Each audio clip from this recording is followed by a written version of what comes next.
রামছড়া থেকে ৩৬ লক্ষ টাকার গাঁজা আটক। আবারও বড় ধরনের সফলতা পেল বিশালগড় থানা পুলিশ। গোপন খবরের ভিত্তিতে বিশালগড় থানাধীন রামছড়া এলাকায় প্রবীর ভৌমিকের বাড়িতে হানা দিয়ে প্রায় ৩০৩ কেজি শুকনো গাঁজা উদ্ধার করা হয়। পুলিশ আগমনের খবর পেয়ে পূর্বে ঢাকা দেয় গাঁজা কারবারি প্রবীর ভৌমিক। প্যাকেটজাত সমস্ত গাঁজা উদ্ধার করে নিয়ে আসা হয় বিশালগড় থানায়। জানা যায়, রবিবার দুপুরে বিশালগড় থানার ওসি সঞ্জিত সেনের নিকট গোপন খবর আসে রামছড়া এলাকায় প্রবীর ভৌমিকের বাড়িতে মাটির নিচ থেকে 5টি ড্রাম ভর্তি শুকনো গাঁজা তুলে তা প্যাকেটজাত করা হচ্ছে। মূলত সেগুলি বহিরাজ্যে বাজার করা ছিল মূল লক্ষ্য। আর সেই খবর পেয়ে সাথে সাথে প্রবীর ভৌমিকের বাড়িতে হানা দেয় বিশাল পুলিশ বাহিনী।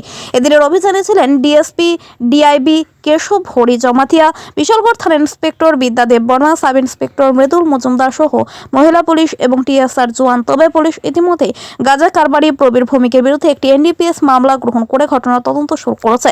মামলা নম্বর 07/2025 বিশালগড় থানা। সকাল অনুমান 12টার দিকে এটা গোপন সংবাদের মাধ্যমে রামছড়া প্রবীর ভৌমিকের বাড়িতে আমরা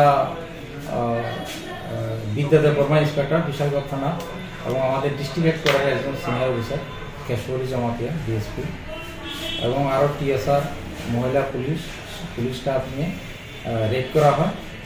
রেডে আমাদের 303 কেজি ড্রাই গাঁজা সিজ করা হয় এই প্রবীর ভৌমিকের বাড়ির পেছনে থেকে। এবং আমরা এই ব্যাপারে একটা মামলা নিয়েছি, মামলা নম্বর 7 2025। প্রবীর তখন পলাতক ছিল। মানে স্যার টোটাল কত কেজি গাঁজা হবে এখানে? 303 কেজি। 303 কেজি।